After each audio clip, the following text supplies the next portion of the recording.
we set out to have a conversation, and we set out to have a plan, and we put our ideas together, and we rolled it into a manifesto.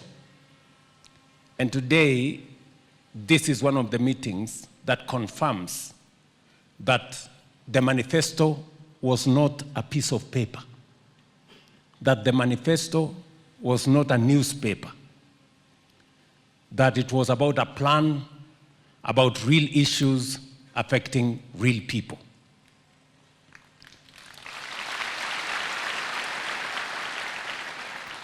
My very able deputy has told you that we had to set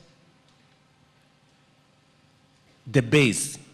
We had to put together the foundation upon which we were going to run all our other programs.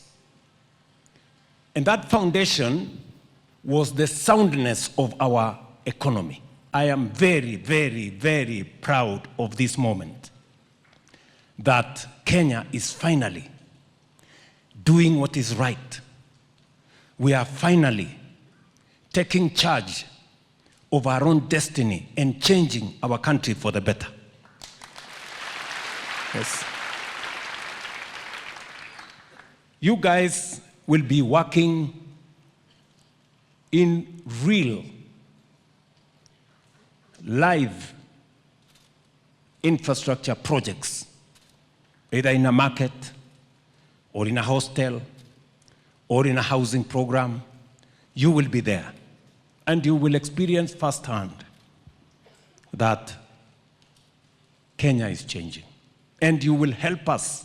Your knowledge, your skills, your expertise is going to contribute to making sure that those projects are world-class standards.